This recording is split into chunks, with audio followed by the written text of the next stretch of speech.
way then.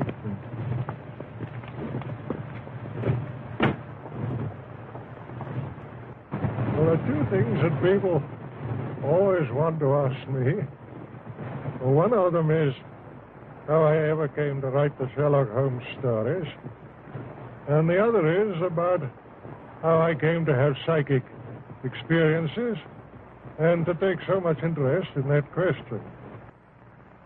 But on the other point, which is to me, of course, a very much more serious one, on the question of my taking up this psychic matter, curiously enough, my first experiences in that direction were just about the time when Sherlock Holmes was being built up in my mind. That would be about the year 1886 and 1887. So nobody can say that I formed my opinions on psychic matters very hastily. It's just 41 years now since I wrote a signed article upon the subject, which appeared in a magazine called Light, so that I put myself on record. During these 41 years, I've never lost any opportunity of reading, of studying, and of experimenting on this matter. People ask me, will I write any more Sherlock Holmes stories? I certainly don't think it's at all probable. But as I grow older, the psychic subject always grows in intensity, and one becomes more earnest upon it. And I should think that my few remaining years will probably be devoted much more in that direction than in the direction of literature. Nonetheless, of course, I haven't abandoned writing. One has to earn one's living.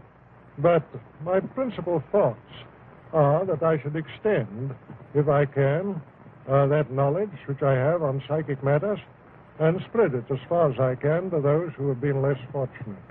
But don't for one moment suppose that I'm taking it upon myself to say that I am the inventor of spiritualism, or that I am even the principal exponent of it. There are many great mediums, many great psychical researchers, investigators of all sorts.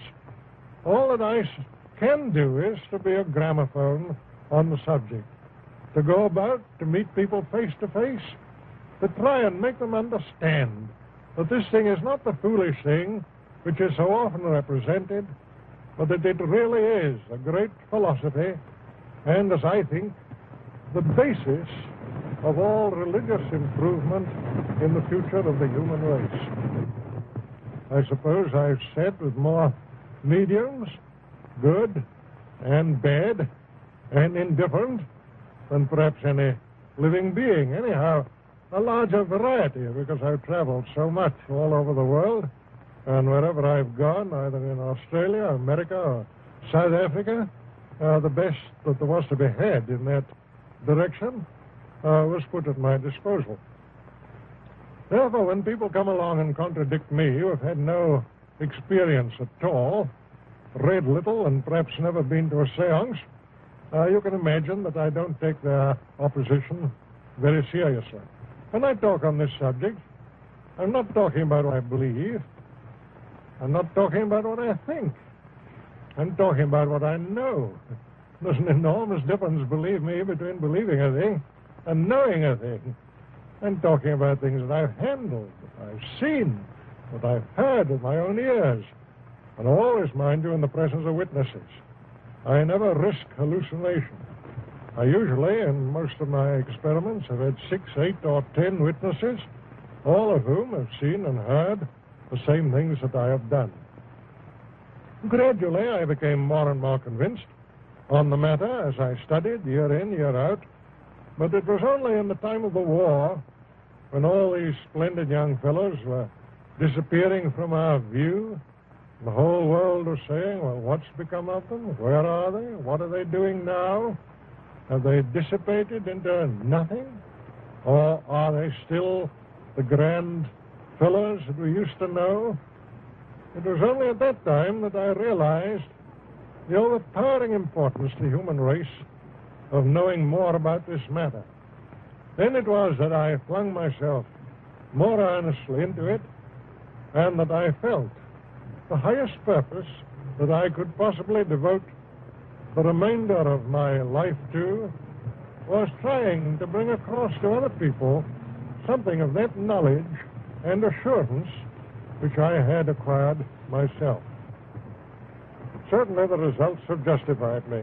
I'm quite sure I could fill a room of my house with the letters that I have received from people telling me of the consolation which my writings on this subject and my lectures on this subject have given to them. How they have once more heard the sound of a vanished voice and felt the touch of the vanished hand.